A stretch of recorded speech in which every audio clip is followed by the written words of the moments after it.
Sanibonani, welcome back to my channel, welcome back to uGodfrey. Ngiyabonga kakhulu for joining me. Thank you so much. You're very much welcome. Igama lami ngiphilile.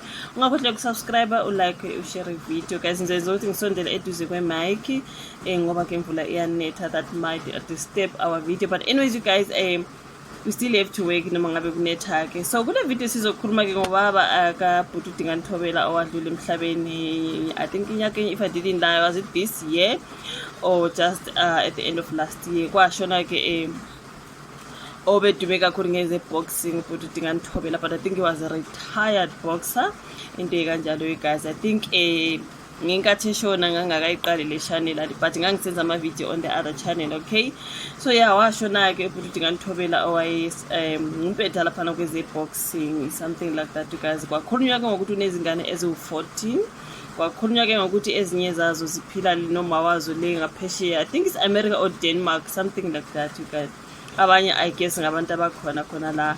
Yeah, kwakhulunywa manje ngendaba icompany kaDingaan. I did not know is it funeral parlor, but ikhona ababethi ngathi isithanda kungathi yavalwa ngoba ihambi kahle bla bla bla. Ngiyacabanga ukuthi ubaba okay ikhona iqhaza kade lidlala when it comes to mhlawumbe inkampani zakhe, whatever it is. You guys, this was a retired boxer, kusho ukuthi yeah man, you guys, abanye babethi ayushoneni esehlupheke ngasenamali, abanye bathi ayiboni namanga just because behlala endaweni eseMayfair. Nibona ngathi iMayfair indawo ephansi ngoba kwase kukhulunywe konke lokho ukuthi behlala eMayfair, ehlala yedwa engenabani naso sekushoneni kwakhe kwachazwa ukuthi utholakale eshonile nje, etholwa ngabangani. Ngathi khona ke umngane oseduze ayemtshelile ukuthi akaphilanga kahle. Alright, kuthema kunjalo uthe sethi yambheka nje emuva kwamalanganyana, ethi uyamfonela wathola ucingo lakho alwanjwa umuntu, wase decide ukuthi yazini ithi ngifonela umndeni wakhe ngibacela bayombheka ngoba kwamfonela ethi akaphilanga. So bathi mabefika laphana ke bathola ukuthi usedlulile emhlabeni. You guys, kusho ukuthi washona nje eyedwa, something like that. So yeah man, you guys, manje ke sisadlula kuDingaan Thobela waziphumulela kuthiwa laphana ke ubaba wakhe ubaba uGodfrey, I think it's Godfrey Thobela, ufuna ukuthi ingane zakhe zonke lezi zo-14 angazi ufuna ukwenza zonke, mhlambe kukhona ezinye afuna ukuthi zenze ama-DNA test.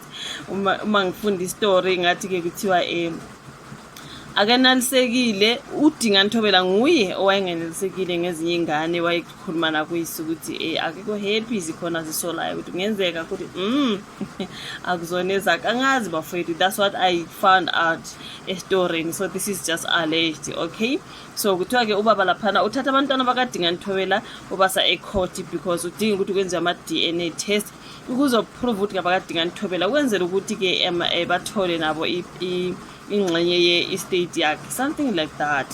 So angazi bathatha bonke bo-14 ecourt benze ama-DNA test noma zikhona lezo mhlawumbe kade kudinge ukuthi zenze ama-DNA test. Okay, so ngiyasibona lapha ne-stories khona ukuthi ubaba ke udinga kwenziwe ama-test when it comes to ingane zamntanakhe.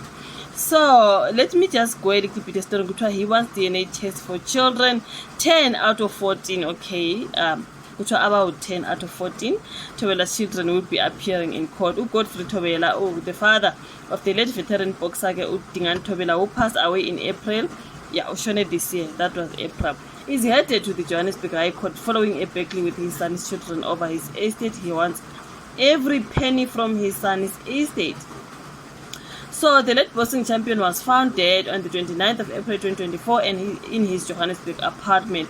uDingaan's 14 children are currently waiting for their father's assets to be equally distributed amongst them. However, their grandfather is said to be wanting DNA tests prior to them receiving assent.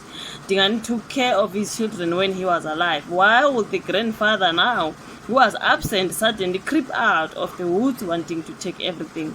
In a court summons guessing by uGodfrey and the children, uThando, uNtombi, uKenneth, uBongani, uNobuhle, uTheriso, uDingane Jr., uNdibuo, uChanel, and uNewo will be appearing at the Johannesburg High Court tomorrow. The documents reveal that uGodfrey is demanding DNA tests for the children to prove that they are his grandchildren. In his application, uGodfrey states with the ordering respondent 1 uThando to 10 uNewo to undergo DNA testing to prove that they are indeed the late Dingaan Thobela's children, interdicting the first and second responses from proceeding with the process of winding down the estate of Dingaan Thobela pending the outcome of the DNA results, ordering the respondents 1 and 3 to refrain from intimidating the first applicant in running the funeral business.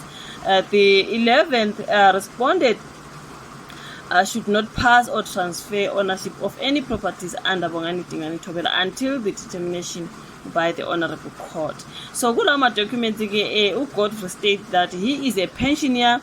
He also said that it is his culture for a pregnant lady's family to report to the family of the alleged father. However, the family mothers of all the children failed to go through that. Kusho ukuthi uchaza ukuthi izisu azibikiwe kaThobela kwamane kwathiwa ingane zikaDingaan ababikanga abantwana. According to culture, umuntu mayekhuleliswe umuntu kuyathunywa abadala kuyobikwa lowo mthwalo. According to what I read here ngathi akwenziwanga lokho. Mhlambe yikho ke okuraise iconcern ukuthi are they even his? Okay. The late Dingaan Thobela reluctantly supported most, if not all, of his children, as he always maintained the fact that only the mother of the child knows the true paternity. He always expressed uncertainty and doubts about fathering some of the children. uGodfrey confirmed to his mother that he indeed wanted to have a DNA test conducted. The matter is in court and the court will decide after the DNA results what needs to happen. So kuthiwa kuba buchaza ukuthi ingane yakhe yayihleli balabala ukuthi abantwana abanye uyasola ukuthi kungenzeka kubona bakhe. So in order for him now ukuthi ababele nabo okungokaDingaan Thobela kuzodingeka ukuthi eqale benze iDNA test ukwenzela ukuthi phela bengabe sebesherela nengane okungezona ezakhe. Mhlambe ubaba felt like he owes it to his son ukuthi enze lokho since wayehleli edoubt mangabe baqinisile but wayehleli edoubt ukuthi ezinye zeingane hayi uyasola. So ke asazi ubaba uthatha abantwana bawu10 out of 14 to a court ukuze benzeke kwenziwe iDNA test kuzokwaziwa ukuthi ngempela bangabakabhuti uDingaan Thobela and then bese bezokwazi ukuthola imfanelo zabo since ubaba wabo washona. So it's 10 out of 14 of them abazokwenza ke lawo ma DNA test. Mbona abantu besola lapha bethi hayi mkhulu nawe ngathi ufuna ukuhlupha umkhulu. I'm sorry guys. Umkhulu cabanga nje bafethu. Hayi okay. Ngiyaxolisa ukuthi ngihle kudaba kamkhulu but anyways mangabe umkhulu uthole kufanele ukuthi enze lawo ma DNA test. Awenziwe umkhulu azoba happy mhlawumbe uzothi noma seyithune neyobikela umntana ukuthi mntanami wawuhlela ukhala ngokuthi uyasola ngezinye ingane sengikwenzile ke mhlambe he felt like he owes him that. Okay, sengikwenzile ke abantwana besibenzile ama DNA test ke so manje ke ngizobabela ke okungokwabo something like that. Angazi bafethu inozenza ukuthi umkhulu athi hey nonke no 10 ngifuna ni test hayi since ukuthi ubaba wabo wayebondla bonke abantu abakwayebanakekela yilo ebhalwe lapha. It's not from me, ibhalwe lapha. He was taking care of his children when he was alive. Now umkhulu uthi no ukuze uthole ke okukayihlo DNA first sizokwazi nguyihlo ngempela noma cha. So ngata khona lapha nabafethu angazi. Thank you so much for watching this particular video. Like, subscribe, share njengoba bengishila imvuli yanetha abafethu mangabe video iphazamisekile ngiyaxolisa but bekufanele ukuthi ngisebenze ngizokwazi ukuthi ngikhiphe ivideo. Thank you so much for your love and support. Like, subscribe, share. Asibona njalo kwenye landelayo. Bye.